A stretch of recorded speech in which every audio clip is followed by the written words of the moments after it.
시작하도록 하겠습니다. 마가복음 하면 몇 장까지 되어져 있습니까? 16장까지 되어져 있죠. 마태, 누가, 요한복음은 전부 다 10의 자리가 2인데요. 마가복음만 10의 자리가 1입니다. 그래서 가장 짧은 복음서이기도 하죠. 혹시 설교를 길게 하는 게 어려울까요? 설교를 짧게 하는 게 어려울까요? 뭐 정도 차이는 있습니다. 그래서 가장 어려운 설교 중에 하나가 10분 설교라고 얘기를 해요. 뭐 나무향기 우리 김창희 제님 뭐 10분 내외로 설교하시는데 10분 설교는 진짜 거의 원고를 써야만 시간 안에 맞출 수 있어서 참 쉽지 않다고 합니다. 그래서 마가복음이 뭐 16장까지밖에 안 되니까 뭐 쉽게 썼다 그런 책이 아니죠. 오히려 요약하는 것이 더 어렵죠. 마가복음은 예수님의 생애를 족보부터 시작하지도 않습니다. 마태복음처럼 또 요한복음처럼 어떤 서론 형식으로도 시작하지 않습니다. 아주 바로 예수님의 생애를 시작하고 단도직입적으로 이야기를 합니다. 하나님의 아들 예수 그리스도의 복음의 시작이다. 구약의 예언 간단하게 다룹니다. 뭐라고 2절 3절에서 끝나요. 구약 예언 예수님에 대해서 특히 이제 세례 요한에 대해서 예언한 부분을 간단하게 끝내는데 누가복음 한번 보세요. 1장이 막 세례 요한 거의 이야기로 길게 할애를 하고 있는데 마가복음은 아주 짧게 마무리하죠. 이 마가복음에 나타난 예수님은 계속해서 일하시는 예수님입니다. 설교문이 많지는 않은데요. 그래서 그분은 기적을 더 많이 행하시는 모습이 마가복음에서는 나타나고 있습니다. 그분이 이 땅에 오셨는데 하나님의 아들이 이 땅에 종으로 오셨다라고 보통 마가복음을 이야기합니다. 종이 종으로 태어나는 건 우리에게 감동을 주지 않습니다. 뭐 당연히 한 거니까요. 그런데 하나님의 아들이 종으로 왔다라는 사실은 우리에게 참 감당할 수 없는 거죠. 첫째는 하나님이 어떠한 분인지를 알 때 이 감당할 수 없는 진리가 우리에게 찾아오게 되고요. 또 사람이 어떠한 존재인지를 알 때 이것은 감당할 수 없는 또 은혜인 것을 보게 됩니다. 우리가 하나님이 어떠하신 분인지를 잘 모르기 때문에 뭐 예수님 만나면 나는 끌어안을 거야, 포옹할 거야, 뭐 이렇게 얘기하지. 그분의 위엄을 정말 안다면 그렇게 하기 어려운 부분이죠. 아마도 그래서 우리가 예수님에 대해서 하나님의 아들이 이 땅에 사람으로 오셨다라는 그 사실 앞에서도 우리의 가슴이 벌렁벌렁거리지 않는 이유가 그거죠. 왜요? 하나님에 대해서 잘 모르니까. 모르면 감동이 없는 거죠. 그래서 구약에서는 그렇게 하나님에 대해서 쭉 보여주시고 계시고요. 그 하나님이 아들을 이 땅에 보내주셨다라고 마가복음 1장 1절은 그렇게 시작을 합니다. 하나님의 아들 예수 그리스도의 복음의 시작이라. 하나님은 아들을 이 땅에 사람의 모습으로 보내실 뿐만 아니라 그를 죽기 허락하셨습니다. 그리고 그 죽음의 방법은 너무나도 참 고통스러운 십자가의 죽음이셨죠. 그래서 로마인들에게 있어서 헬라인들에게 있어서 이 십자가의 죽음은 고린도전서를 빌려보면 어떻게 보입니까? 미련한 것으로 보인다라는 겁니다. 미련하게 짝이 없는 거죠. 아니 왕이 와서 통치를 해버리면 되지 왜 백성들을 위해서 죽어요? 로마 황제들에게 있어서 그것은 상상할 수도 없는 일들이죠. 그러나 그 하나님의 그 전도에 미련한 걸 통해서 하나님 우리를 구원하시기를 기뻐하셨고 그 십자가에는 하나님의 권능과 지혜와 사랑이 담겨져 있습니다. 그리고 마가복음의 제일 중요한 요절 한 구절을 꼽으라고 한다면 어딜까요? 마가복음에서 한 구절을 요약을 한다면 10장 45절입니다. 한번 찾아서 한번 읽어보시겠습니다. 마가복음 10장 45절이 마가복음의 제일 중요한 요절이라고 그러죠. 나중에 우리가 다루겠지만 누가복음은 보통 19장 10절이라고 합니다. 인자에 온 것은 잃어버린 자를 찾아 구원하려 함이니라가 누가복음의 가장 핵심되는 구절이라 한다면 마가복음의 제일 핵심되는 구절은 10장 45절입니다. 같이 한번 읽어보실까요? 시작. 인자가 온 것은 섬김을 받으려 함이 아니라 도리어 섬기려 하고 자기 목숨을 많은 사람의 대속물로 주려 함이니라. 이게 지금 하나님의 아들이 오신 목적이다라는 겁니다. 하나님의 아들이 오신 목적은 왕자들이 이 땅에 오는 것은 섬김을 받으러 옵니까? 아니면 섬기러 옵니까? 섬김을 받으러 오는 거죠. 그러나 하나님의 아들 예수 그리스도께서 이 땅에 오신 것은 섬김을 받으려 하는 목적이 아니다라는 겁니다. 그러면 섬김을 받으려는 목적이 아니면 뭘까요? 섬기려 한다라는 겁니다. 섬기려 왔다라는 거죠. 더 나아가서 어디까지요? 빌립보서 2장을 보게 되면 죽기까지 그분은 섬기셨다라고 이야기하십니다. 마가복음의 기자의 기록을 빌리면 자기 목숨을 많은 사람의 대속물로 주기까지 그분은 우리를 섬기셨다라는 거죠. 이것이 이제 흔히 말하는 역설이라고 하는 거죠. 우리를 감동케 하는 그 부분입니다. 종이 자신의 목숨을 대속물로 하나님의 아들이 종으로 오셔서 자신의 목숨을 대속물로 죽으셨다라는 이 사실이 복음이 되는 것이고, 그래서 마가복음 1장 1절은 그렇게 시작을 하는 거죠. 하나님의 아들 예수 그리스도의 복음의 시작이다. 그래서 우리 이 마가복음을 통해서 하나님의 아들이 종으로 오셨다. 종으로 오신 그분은 자기 목숨을 많은 사람의 대속물로 주셨다라는 것을 생각할 수 있습니다. 기록자는 마가입니다. 이 마가는 로마식 헬라식 이름의 표기고 히브리식 이름은 그가 요한이죠. 요한.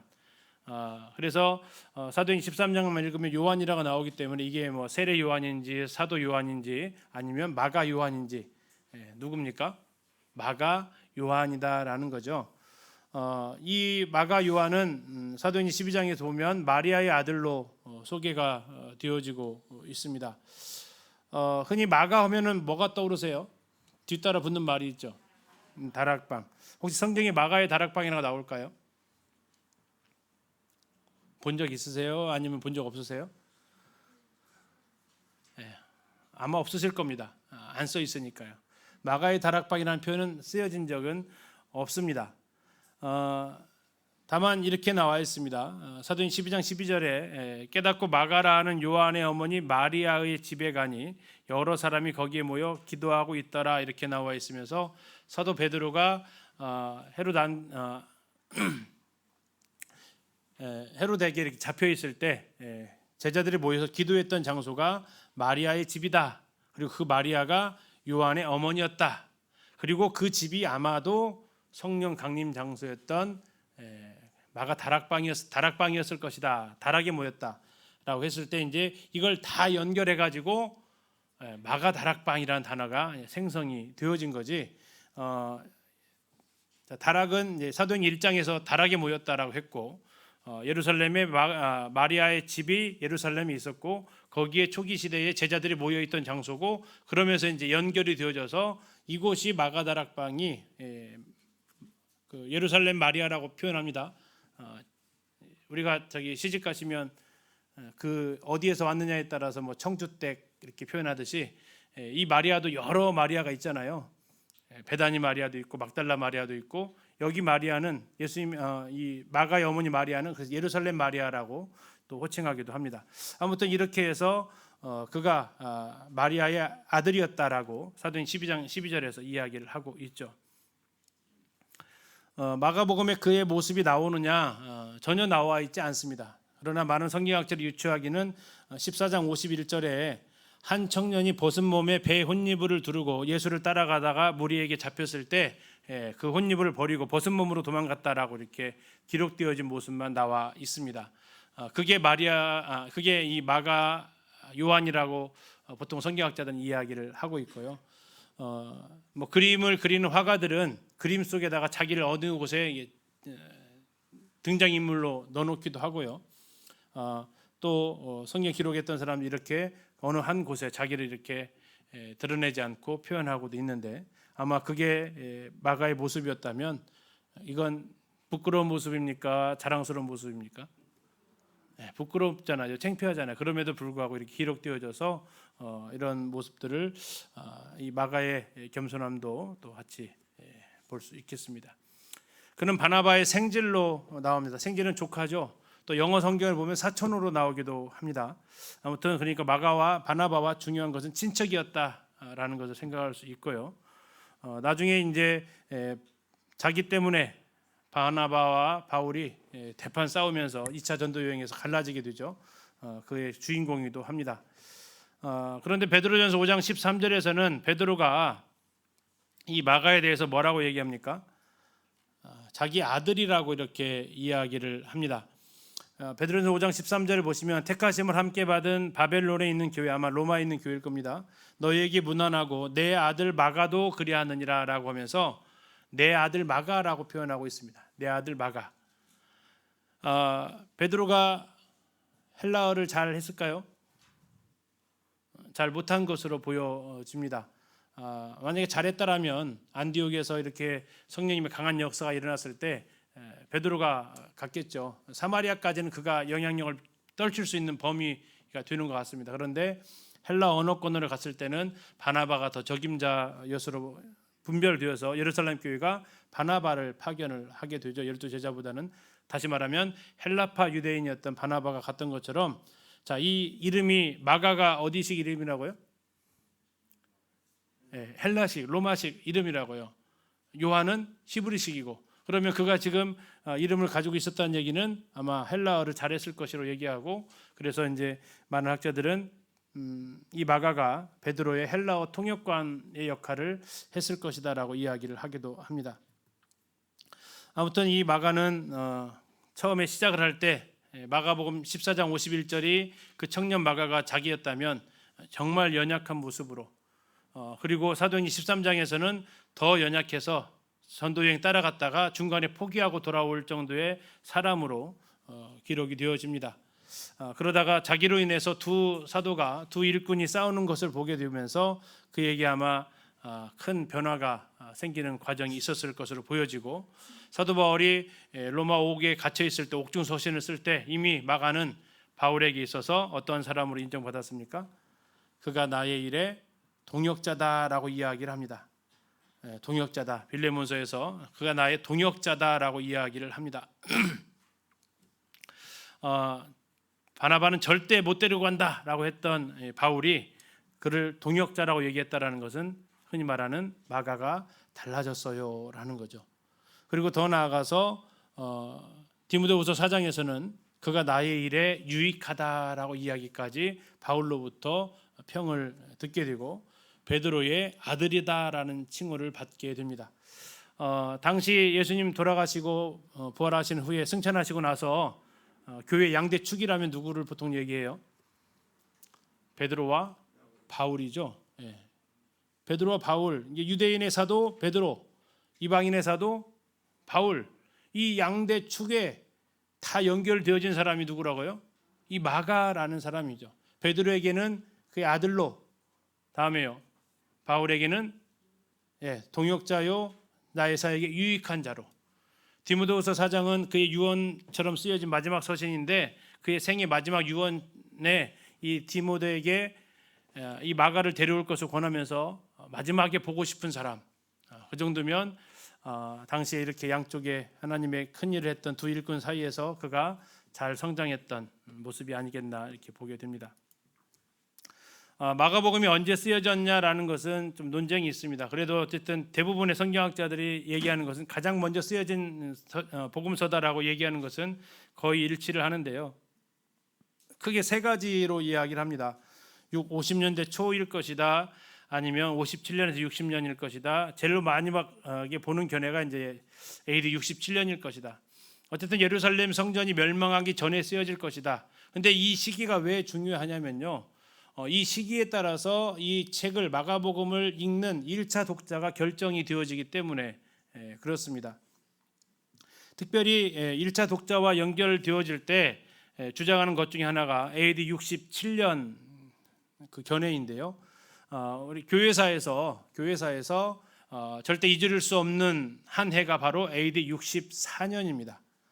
AD 64년은 잊으시면 안 되는 해죠. 무슨 일이 있었습니까?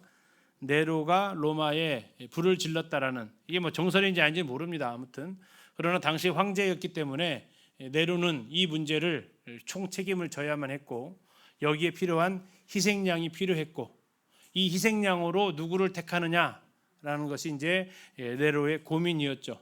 당시 대상자로 거론되었던 두 그룹이 있었는데 하나는 유태인이라는 이스라엘 유대인이라는 그룹이 하나 있었고 또 하나는 기독교인이라는 또 하나의 그룹이 있었다라고 이야기를 보통 합니다. 그리고 네로의 선택은 누구에게요? 그리스도인들에게, 기독교인들에게 향하게 되었다고 하죠. 그러면서 이제 그리스도인들에게 엄청난 박해가 들어오게 되고 바울과 베드로가 그 일의 여파로 인해서 순교를 당하게 됩니다. 바울이 이렇게 죽임을 당했다면 다른 성도들은 어떠했을까요? 영화로도 나왔던 것들 있죠. 쿠어바디스라는 거에 보면 콜로세움이라는 곳에서 많은 성도들이 짐승들의 먹이가 되어져 가는 것을 영화를 통해서 볼 수 있고요. 당시 기록으로 이렇게 보게 되면 지금 우리가 밖에 나가면 가로등이 이렇게 있잖아요. 당시 로마가 가로등이 없으니까 그들은 가로등을 뭘로 했다고요? 이 성도들을 나무에 달아가지고 이 성도들의 몸에다가 불을 질러서 밤새도록 이 길거리에서 나무에서 성도들을 불로써 이렇게 화형시켜서 도로 위에 길을 밝혔다라는 그런 기록이 있을 정도로 당시 성도들이 엄청난 핍박 가운데 있었습니다. 예수님은 분명히 다시 오시겠다고 했잖아요. 그런데 지금 만약 이 60년대로 보게 되면 예수님 가신 지 지금 몇 년 지난 거예요? 한 30년 지난 거예요. 오세요, 안 오세요? 안 오시고 있죠. 그리고 예수님의 정말 수제자였던 베드로 정말 그렇게 거꾸로 십자가에 못 박혀서 죽어가죠. 사도 바울 목배임을 당해서 죽어가죠. 이들이 어쩌면 이제 의지할 수 있는 사람이 누굴까요? 더 없는 거죠, 거의. 기다리는 예수님 오지 않고 믿었던 두 사도는 로마의 그 칼날에 그냥 돌아가시고, 자 이들이 이제 기댈 수 있는 게 뭘까요? 바로 우리 주님이 어떠하신 분인지, 이제 사람이 아닌 우리 주님이 어떠하신 분인지에 대해서 그들은 이것을 알아야만이 이것을 견딜 수 있었을 것이고, 그래서 그들을 위해서 핍박받는 성도들을 위해서 기록되어졌다. 특히 이제 로마에서 핍박받는 성도들을 위해서 기록되어졌다라는 것이 대부분의 의견이 되겠습니다. 마가복음이 기록되어지고 있을 때의 당시 배경은 유대 땅은 로마 제국의 세금 정책으로 신음을 하고 있었고요. 이방인 교회들을 또 이제 네로 황제의 박해가 베드로전서를 읽어보면 로마 본토를 넘어서 갑바도기아까지 몇천 킬로 가까이 떨어져 있는 그 길인데 거기까지 터키의 그 동부까지 그 박해가 이어져 가고 있었다라는 것을 이렇게 볼 수 있습니다. 그리고 예수님은 오지 않고 사도들은 한 분 한 분씩 돌아가시고 순교하시고, 자 이런 가운데에서 그들이 신앙을 지켜나간다라는 것은 정말 쉽지 않은 일이었다라는 겁니다. 이런 가운데에서 그들을 격려해 줘야 됐고, 이런 가운데서 그들에게 다시 예수 그리스도를 생각나게 해줘야 했고, 그러면서 그분이 어떠한 이 땅에서의 삶을 사셨는지를 보여줌으로써 지금 우리가 당하고 있는 고난이 그리스도의 제자로서 당하는 고난이고, 주님이 그 길을 가셨고, 그래서 주님이 나를 따라오려거든 그 십자가, 자기 십자가를 지고 따라오라고 하셨던 그 말씀을 기억하게 하고, 그러나 그분은 영광 가운데 부활하시고 승천하셔서 이제 다시 우리를 위해서 오신다라는 그런 약속들, 이걸 통해서 고난 중에 있는 성도들을 격려하기 위함이다라는 겁니다. 그것과 관련되어져 있는 표현들이 마가복음에서 곳곳에서 등장하고 있죠. 마가복음에 기록된 목적을 보게 되면 제일 중요한 것은 예수님이 하나님의 아들이시다라는 겁니다. 예수님이 하나님의 아들이시다라는 그 사실을 그래서 1장 1절에 처음부터 시작을 합니다. 하나님의 아들 예수 그리스도의 복음의 시작이다. 그리고 15장 39절에서는 백부장의 입을 통해서 예수님이 십자가에 돌아가시는 그 광경을 지켜본 십자가 아래에 있었던 백부장의 입을 통해서 그는 진실로 하나님의 아들이었다라고 마가복음 15장 39절에서 이야기를 하고 있죠. 이 사람은 진실로 하나님의 아들이었도다. 하나님의 아들이라는 이 선언이 마가복음에서 계속해서 등장하고 있는 것을 볼 수 있습니다. 그런데 그분이 뭐하러 오셨다고요? 10장 45절에서 섬기러 오셨다라는 겁니다. 섬기는 대상이 누구예요? 종이라는 얘기죠. 그분이 종으로 오셨다라는 겁니다. 하나님의 아들이 통치하러 왕으로 오신 게 아니고 하나님의 아들이 종으로 이 땅에 오셔서 무엇까지 주셨다고요? 자기 목숨까지 내어주셨다. 이들은 이 마가복음을 읽는 제자들은 죽음의 위험에 노출되어져 있는 사람들이었기 때문에 이러한 것들을 통해서 그들을 위로하고 그들이 이 기독교 신앙이 기복적인 신앙이 아니고 주님이 가신 길을 따라가는 그 길인 것을 그들에게 알려주고 싶은 부분이었다라는 거죠. 마가복음은 가장 짧은 책이라고 했습니다. 총 662절인데요. 마태복음과 95%의 일치되는 사건을 기록되어지고 있어서 마가복음을 읽다 보면 마태복음을 한 번 더 읽는 건 아닌가 하는 이런 착각을 가져오기도 합니다. 누가복음에는 약 65% 그렇게 나와 있어도 공관복음이라고 이야기를 하게 되는 거죠. 그런데 마가복음만의 독특한 기록, 마태복음과 95%가 일치하는데 마가복음에만 기록되어져 있는 두 가지 비유가 있습니다. 그게 이제 4장에 나오는 자라나는 씨의 비유가 있습니다. 그리고 13장에 나오는 언제 올지 모르는 집 주인에 대한 이 비유가 있는데 이 두 비유는 마가복음에만 기록되어져 있는 비유고요. 아마도 그들의 신앙이 성장하기를 바라고 또 언제 올지 모르는 집 주인의 이야기를 통해서 언제 올지 모르는 주님에 대해서 그들이 더 기다려야 됨을 말해주고 싶지 않았나 싶습니다. 또 하나는 기적이 두 가지가 나옵니다. 마가복음에만 나오는 기적인데요. 하나가 마가복음 7장에 나와 있는 성도님들 아시는 에바다라는 기적입니다. 귀먹고 말더듬는 자에게 에바다 열리라는 뜻이죠. 이 기적이 마가복음에만 기록되어져 있고 또 하나는 벳세다 소경 이야기인데 이 벳세다 소경이 예수님께서 두 번 안수해서 고쳐주신 그 기적을 이야기하고 있는 거죠. 이 두 가지 사건만, 이 기적만 마가복음에 기록되어져 있는 모습을 볼 수 있습니다. 귀먹고 말 더듬고 눈먼 사람, 이게 지금 마가복음에 기록되어져 있는 모습인데 어쩌면 이것이 지금 당시 제자들의 모습이고 예수님께서 메시아이심을 제대로 알지 못하는 또 그들을 표현한 모습일 수도 있고 더 나아가서 어쩌면 마가 요한의 자신의 영적인 모습을 또 표현했다라고도 할 수도 있겠습니다. 아무튼 이 두 가지의 기적이 마가복음에만 기록되어져 있습니다. 다음에 이 대상 자체가 유대인이 아니기 때문에 아람어를 헬라어로 번역을 해줍니다. 자, 보아너게, 자, 성도님들 아시죠? 무슨 뜻입니까? 우레의 아들이다라는 뜻을 가지고 있죠. 누구였습니까? 두 명이 야고보와 요한이었죠. 달리다 쿰, 이건 뭡니까? 소녀야 일어나라라는 뜻이죠. 달리다 쿰 오시면 흔히 말하는 좀 없어 보이고요. 있어 보이시려면 어떻게 읽으시라고요? 달리다 쿰 하셔야 이렇게 헬라어식으로 읽는 부분이 되겠습니다. 다음에 이제 7장 11절에 나오는 고르반이 뭡니까? 하나님께 드렸다라는 거죠. 그러면 부모님한테는 안 드려도 된다라는 이런 의미가 있고요. 우리 에바다 있습니다. 에바다는요, 열려라라는 뜻을 가지고 있습니다. 아빠는요, 아버지의 뜻입니다. 영어 표기로 하면 ABBA죠. ABBA. 이게 이제 우리도 비슷한 것 같아요. 우리는 그냥 아빠라고 하는데 이들도 아빠라고 불렀구나. 근데 이제 우리식의 그런 아빠가 아니고 아버지의 뜻을 가지고 있는 언어가 하여튼 한 뿌리에서 나왔다라는 것을 좀 보여주고 있지 않나 싶기도 하고요. 15장에서는 엘리 라마 사박다니 이렇게 하시죠. 나의 하나님 어째 나를 버리셨나이까. 이렇게 로마인들이기 때문에 그것을 아람어로 되어진 부분들 또 로마에 있는 성도들이기 때문에 그들에게 그들의 언어로 다시 번역을 해주는 모습을 볼 수 있습니다.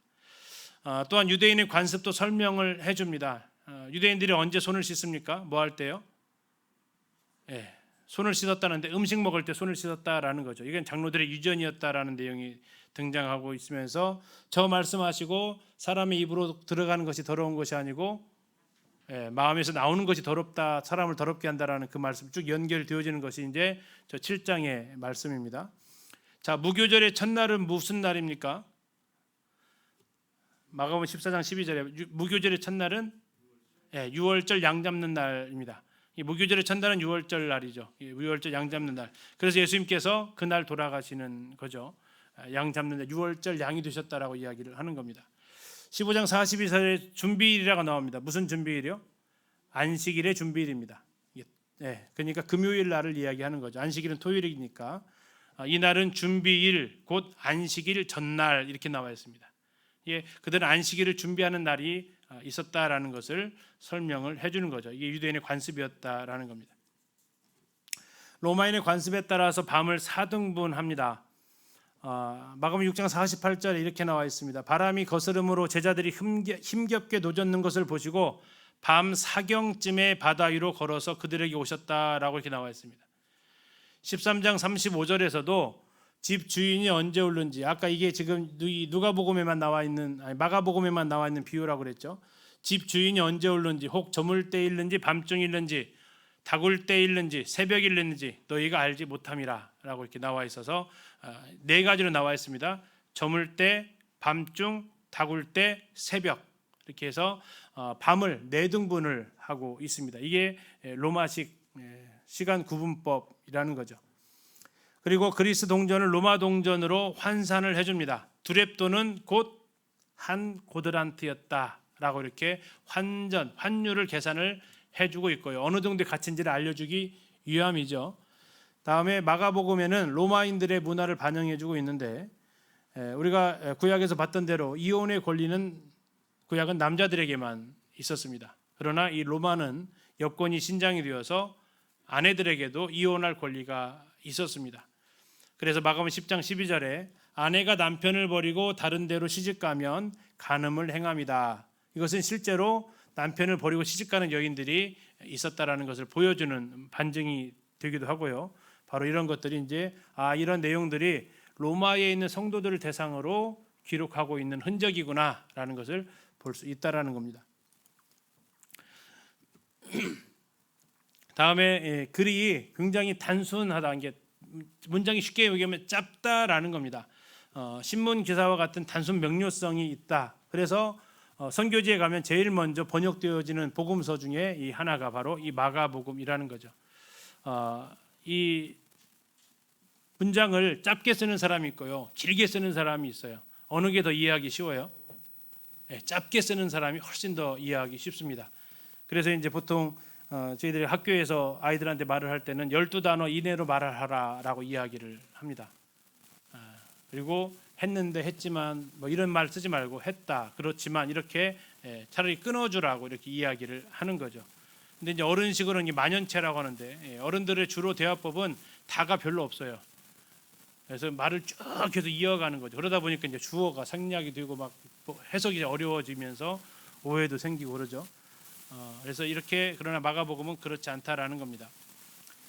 다음에 예수님의 말씀보다는 주로 예수님의 기적에 많은 분량을 할애하고 있다라는 거고요. 예수님이 베푸신 기적이 20가지 정도 기록이 되어져 있습니다.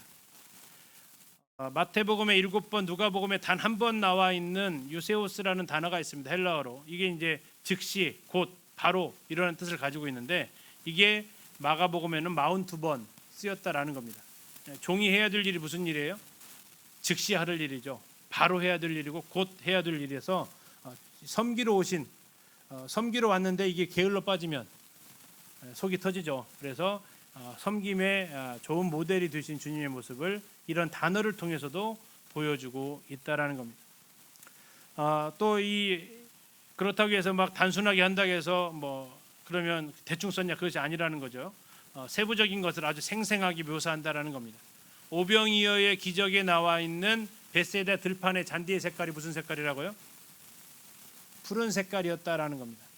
우리는 푸르든지 뭐든지 별로 관심이 없죠. 그러나 이 푸른 색깔이라는 얘기는 그때 당시의 계절을 보여준다라는 겁니다. 이때가 무슨 절기였어요? 6월절 즈음이라고 했어요. 6월절 즈음이면 지금쯤입니다. 3월에서 4월이 6월달이니까 6월절이니까 그때 이스라엘은 건기예요, 우기예요? 우기예요. 그러니까 지금 잔디가 녹색을 띠고 있는 거죠. 이해 가시죠? 이번에 이제 저희들이 8월달에 이스라엘 가면 잔디 색깔이 푸르지 않습니다. 무슨 색깔일까요?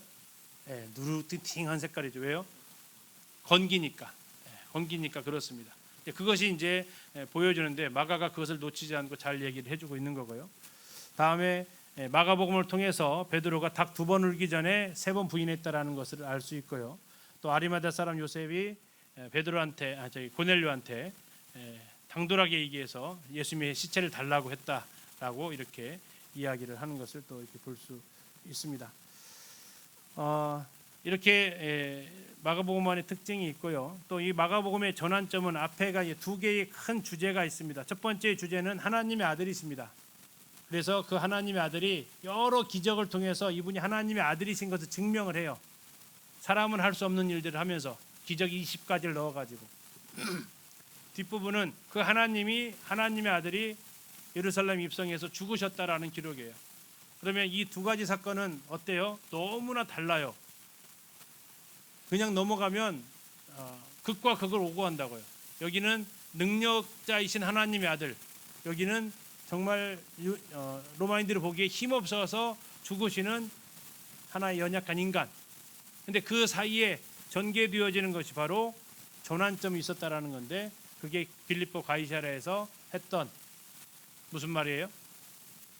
너희는 나를 누구라 하느냐라는 이 말씀을 통해서 이 일들이 이제 이루어진다라는 겁니다. 이 부분은 뒤에서 좀 더 자세히 살펴보도록 하겠습니다.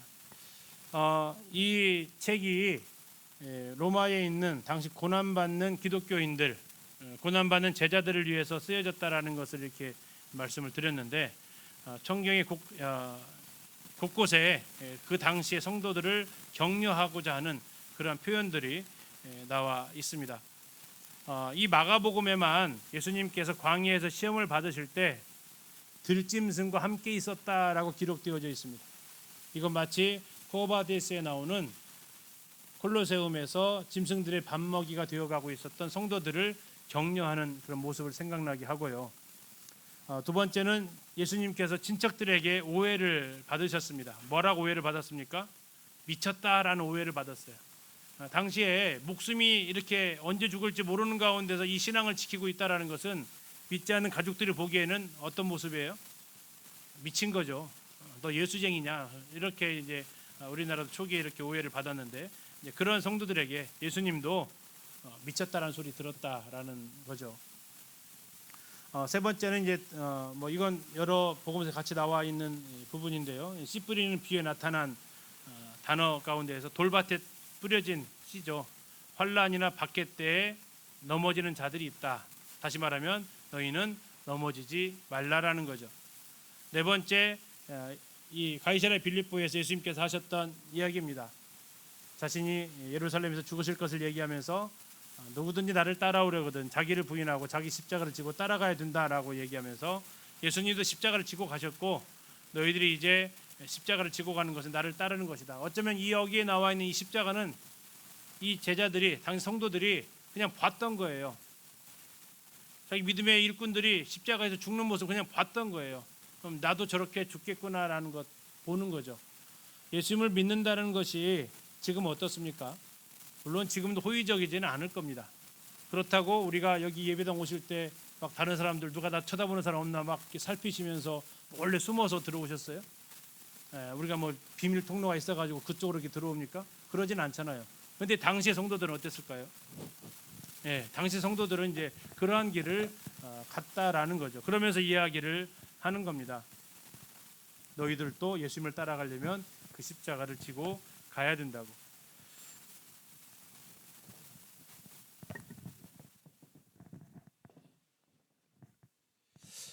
그 다음에 지옥에 대한 표현으로 우리가 쓰는 것이 불러서 소금 치듯함을 당한다라고 하잖아요.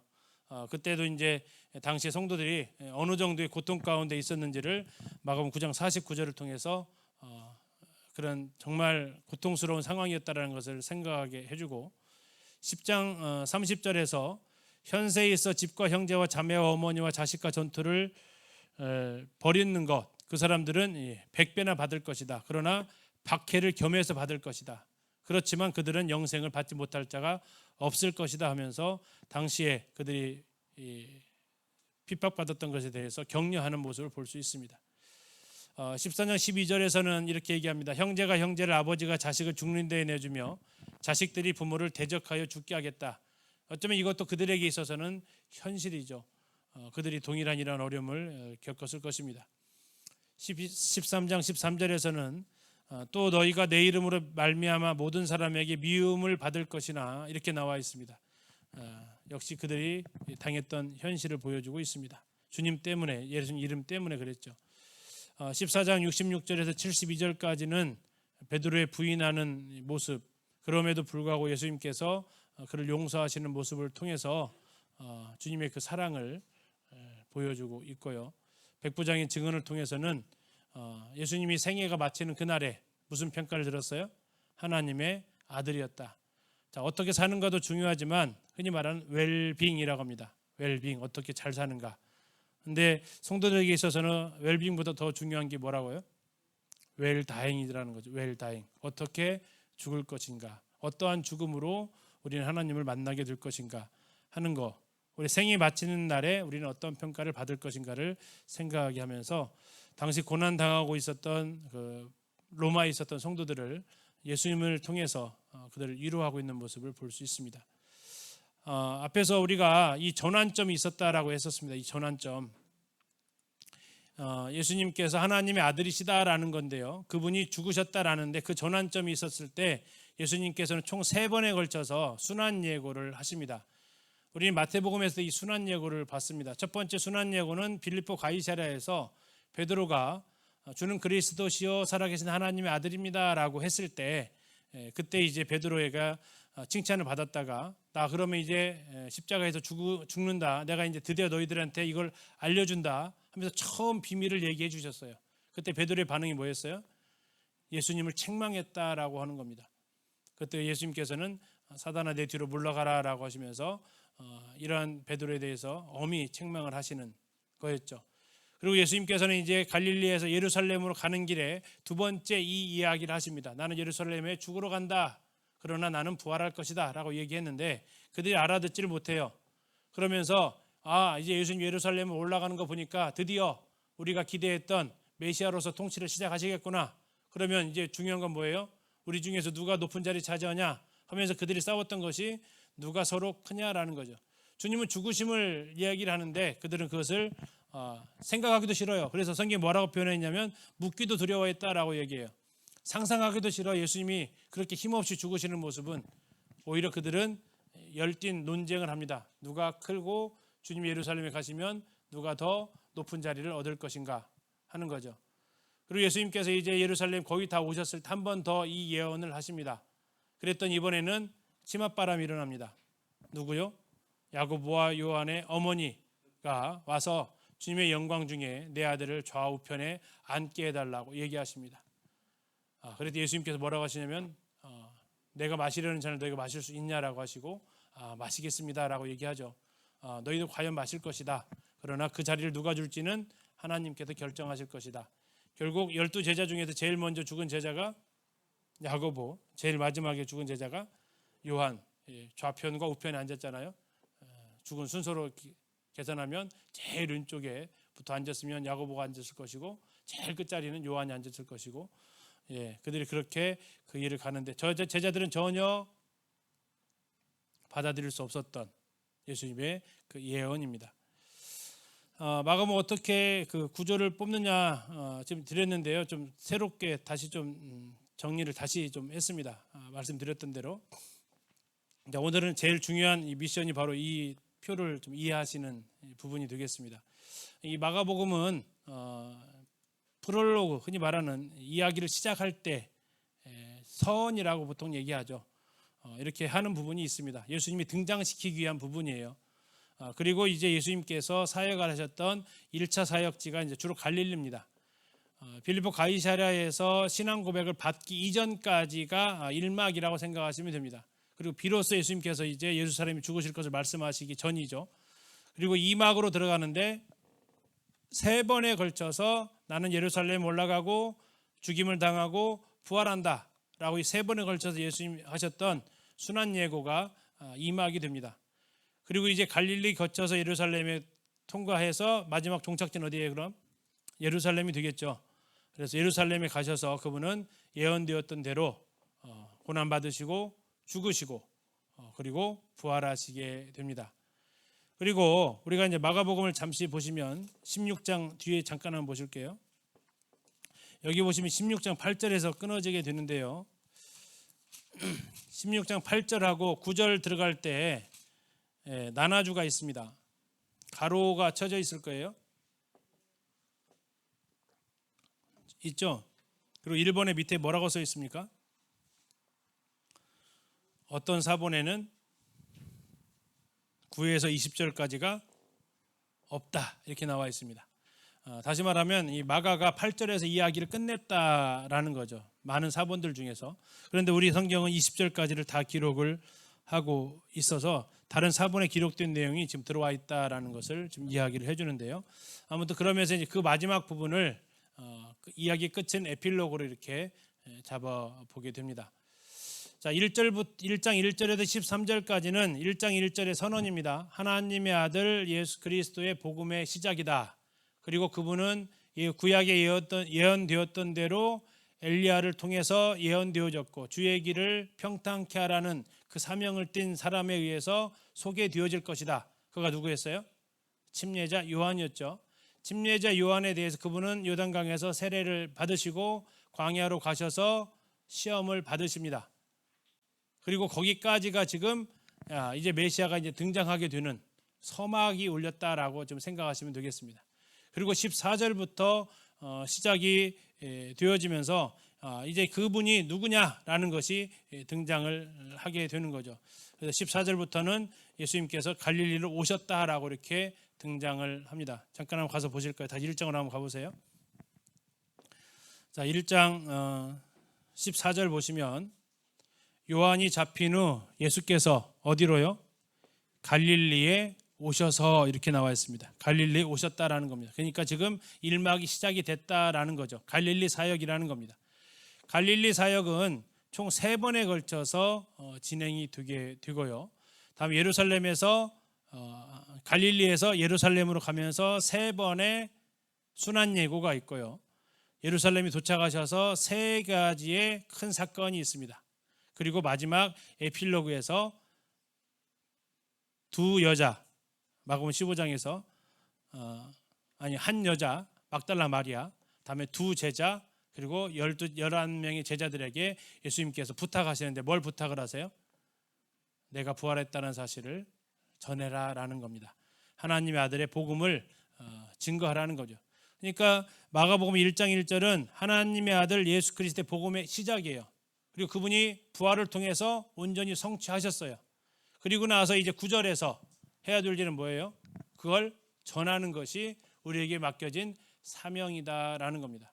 그것을 지금 3명의 세 그룹에 대해서 이야기하세요. 막달라 마리아, 두 제자, 그리고 마지막 감람산에서 11제자에게 나타나시는 이런 모습 가운데서 보여지고 있는 거죠. 자, 그러면 1막을 이제 보도록 하겠습니다. 자, 이 프롤로그하고 에필로그는 이해 가셨죠? 그래서 처음에 예수님이 공적인 생애 갈릴리에서 시작하기 전까지가 서원이다, 서막이다. 그리고 이제 에필로그는 끝마무리 마지막 무대는 이 복음을 증거할 것을 주님이 분부하신다라는 겁니다. 이제 본론을 지금 보려고 합니다. 총 3막으로 되어져 있는데 단순합니다. 1막은 갈릴리에서 사역이고요. 2막은 갈릴리에서 예루살렘으로 가시는 과정이고요.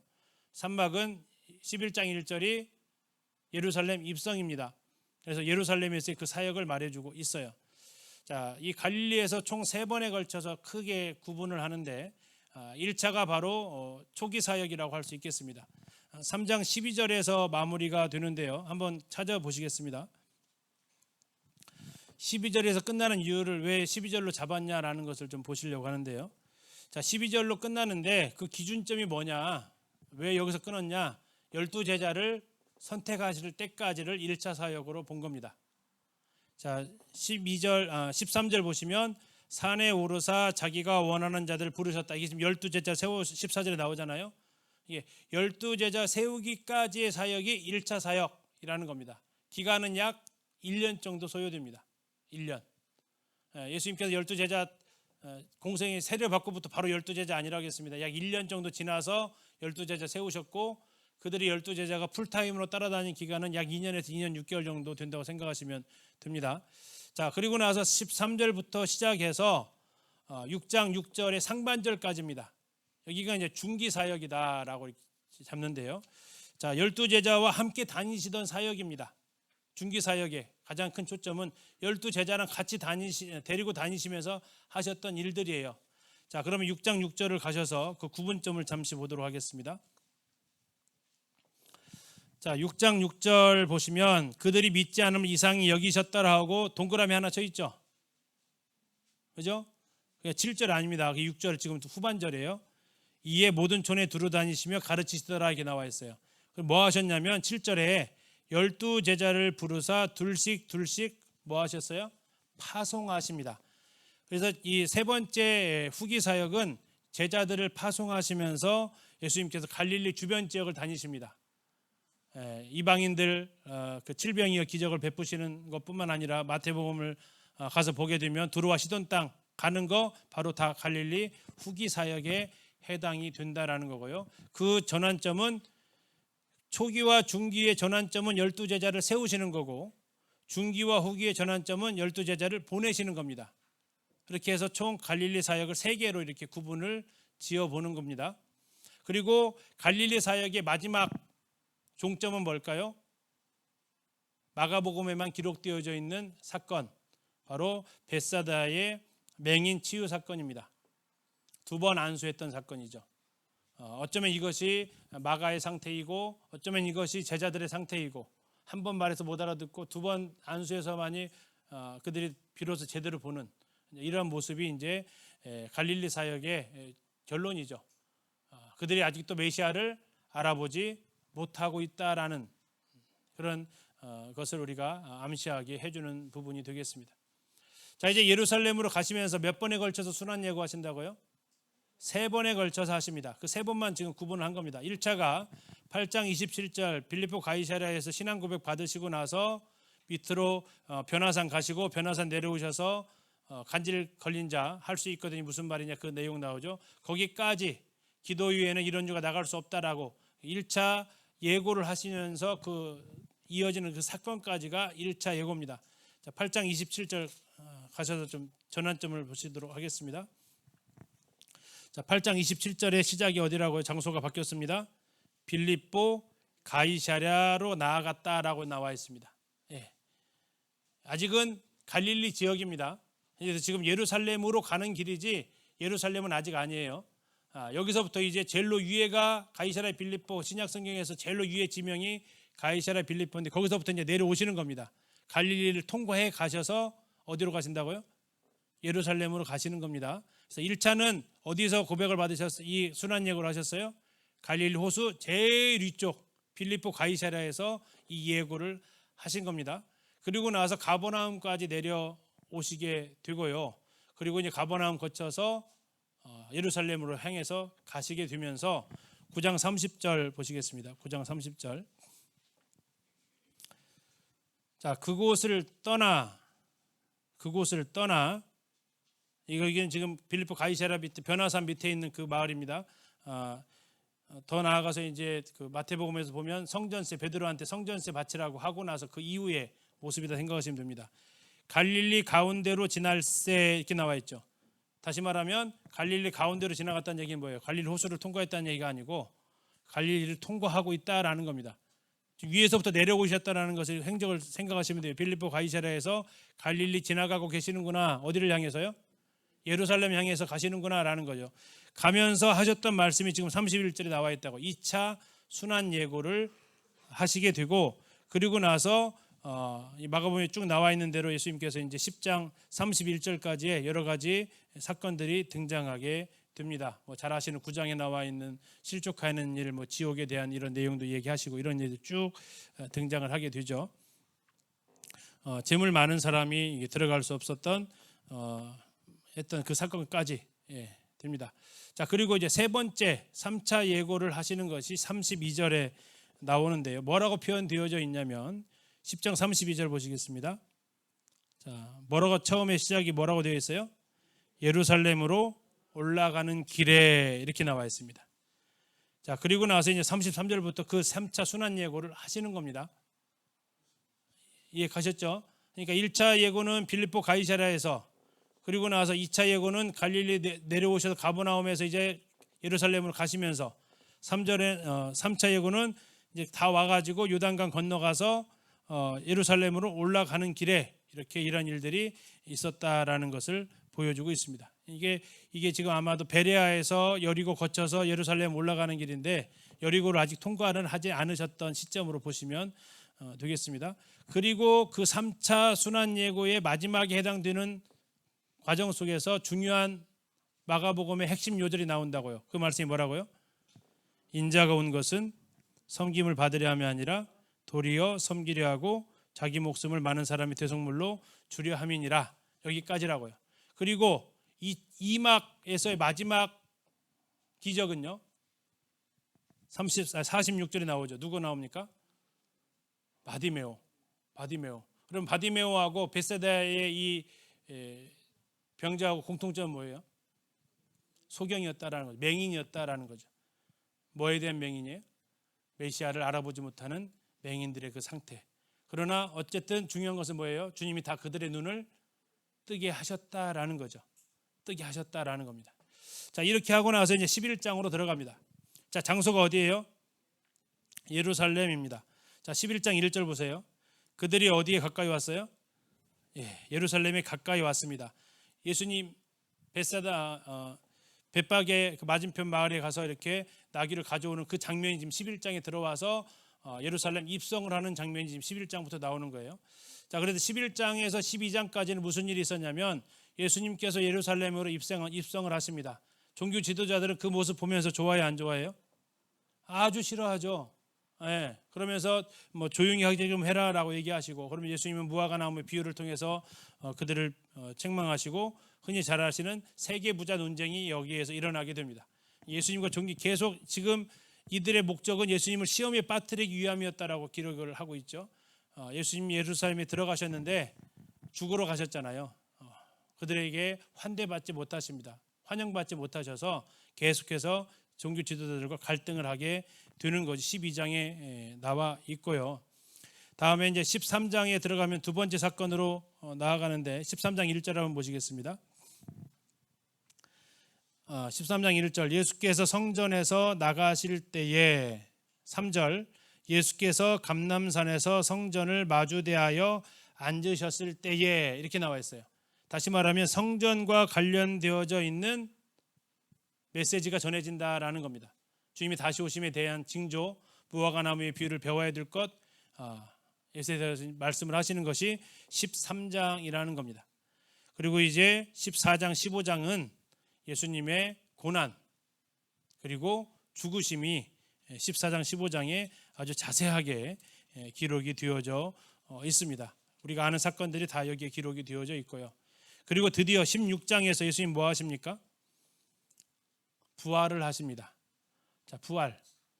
자, 그래서 로마 4장 25절에서 예수는 우리 범죄함을 위하여 내어줌이 되고 또한 우리를 의롭다 하심을 위하여 살아나셨다라는 겁니다. 벳세다의 맹인들, 여리고의 맹인, 그리고 온 세상의 맹인을 바로 이 십자가와 부활을 통해서 온전히, 완전히 그분은 치유를 하셨습니다. 그렇게 하면서 이 복음서가 마가복음에 마가 기록되어진 내용이 8절에서 마무리가 되어지고요. 그러나 여기서 끝나게 되면 너무 밋밋하죠. 그래서 마지막 에필로그가 하나님의 아들의 복음이 너희들에게 부탁한다라는 겁니다. 자, 9절에 보면 한 여자가 나옵니다. 막달라 마리아. 다음에 12절, 13절에 보면 두 제자가 나옵니다. 두 사람. 아마 엠마오의 두 제자일 겁니다. 다음에 14절에 보면 11제자가 나옵니다. 이렇게 해서 어쩌면 1명, 2명, 11명 복음이 점점점 확장되어져 가는 모습. 마치 돌이 하나가 물에 딱 던져졌을 때 그 파장이 점점점 커져가듯이 이 하나님의 아들의 복음이 시작되어진 이 복음이 드디어 열방으로 퍼져나가는 이것을 그림으로 이렇게 보여지듯 그 말씀들이 이렇게 이루어지게 되고, 19절 20절을 통해서 그분이 이제 하늘로 올라가셔서 20절 보시겠습니다. 제자들이 나가 두루 전파할세 주께서 함께 역사하사 그 따르는 표적으로 말씀을 확실히 증언하셨다. 여기도 나와 있는 것처럼 함께 하셨다라는 대상은 바로 복음을 전했던 그들과 함께 하셨음을 보여주고 있습니다. 자, 이렇게 해서 이제 마무리가 되어지는데요. 좀 더 큰 제목으로 좀 정리하면 이렇습니다. 앞에 있는 1막은요, 하나님의 아들이신 예수 그리스도를 보여줍니다. 무엇을 통해서요? 그분의 여러 가지 기적들을 통해서, 그리고 제자들을 세우시고 제자들을 파송하시는 이러한 모습들을 통해서 그분이 하나님의 아들, 마가복음 1장 1절에서 말하고 있는 대로 하나님의 아들 복음의 시작, 예수 그리스도 예수의 복음의 시작이라고 했는데, 하나님의 아들이신 예수 그리스도 이 땅에 섬기러 오셨지만 그분은 종이라서 섬기러 온 게 아니라 왕이지만 섬기러 오셨다. 그분이 왕임을 어떻게 하냐, 메시아임을 어떻게 하냐, 그분이 하시는 일들을 통해서 우리는 알 수 있다라는 거죠. 요한복음에서 말씀하고 있죠. 요한복음 5장에서 너희들이 정말 나를 못 믿겠거든 내가 하는 일을 보고서라도 나를 믿어라라고 예수님이 말씀하셨는데, 이 많은 일들을 기적들을 베푸시면서 나는 하나님의 아들이다라고 증거를 보여주시는 거죠. 근데 그 하나님의 아들 예수 그리스도가 무슨 길을 택하셨다고요? 섬김을 받는 길을 택하신 게 아니라 섬기고 죽는 길을 선택하셨다고요. 다시 말하면 하나님의 아들이 선택하신 십자가의 길을 보여주고 있는 겁니다. 몇 번에 걸쳐서 예언하셨다고요? 3번에 걸쳐서 그분이 계속해서 예언을 하셨습니다. 나는 예루살렘으로 올라간다. 나 어쩔 수 없이 가는 길이 아니다라는 겁니다. 내가 자원해서 가는 것이고 내가 기꺼이 가는 길이다라고 주님은 내가 이 길을 선택했다. 요한복음에서는 내가 목숨을 스스로 버린다라고 말씀하실 수 있었던 거죠. 왜요? 이게 바로 그분의 선택이었다라는 겁니다. 그리고 마지막 11장 1절부터 16장까지 마태복음이 16장까지 있는데요. 6장이 예수님의 죽으심과 고난과 죽으심과 부활입니다. 퍼센트로 치면 약 40%가 여기 할애가 되어져 있어요. 33년의 삶은 10장, 8일 동안의 삶은 6장에 어디에다가 포커스를 두고 있는지를 보여주고 있죠. 그래서 그분이 10장 45절에 있는 것처럼 하나님의 아들이 많은 사람의 대속물이 되셨다. 이게 지금 마가복음의 최종적인 결론입니다. 마가복음을 볼 때 우리는 두 가지를 그래서 보셔야 돼요. 하나는 그분은 하나님의 아들이시구나. 그리고 그 하나님의 아들이 많은 사람의 대속물, 아니 나를 대신한 희생 제물이 되셨구나. 그리고 그분은 그 길을 선택해서 가셨구나.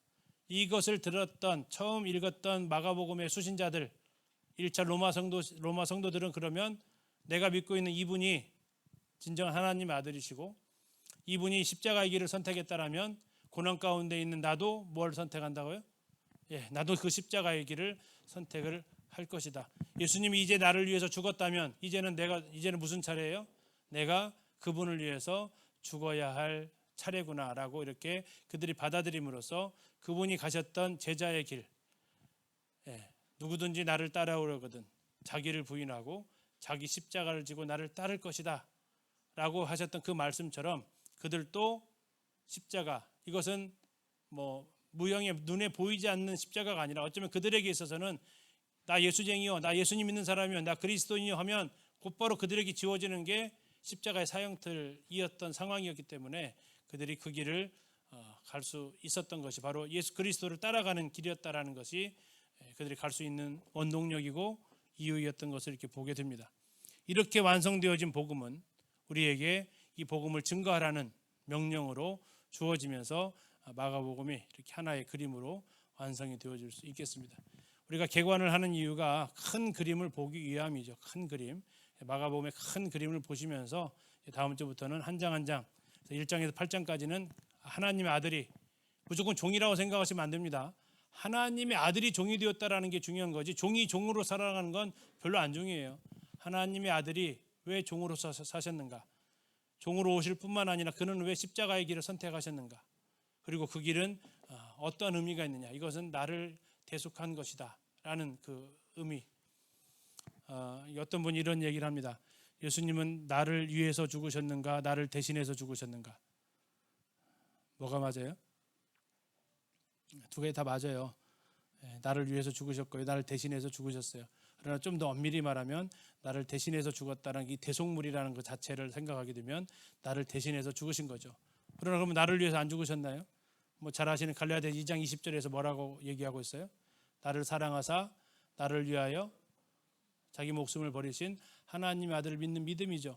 그분은 우리를 위해서 죽으셨는데 우리를 대신해서 죽으셨다라는 거, 대속물로 죽으셨다라는 거. 그렇다면 이제는 주님이 나를 위해서 죽었다면 이제는 뭐예요? 내가 주를 위해서 십자가를 지고 나아가는 것이 이게 맞다라는 것이 이 마가복음을 읽으면서 성도들이 마음에 새겼어야 될, 오늘 살아가는 우리가 동일하게 마음에 새겨야 될 메시지라고 생각이 되어집니다. 다음 주부터 마가복음 시작하도록 하겠습니다. 형님 기도해 주시고 마치도록 하겠습니다.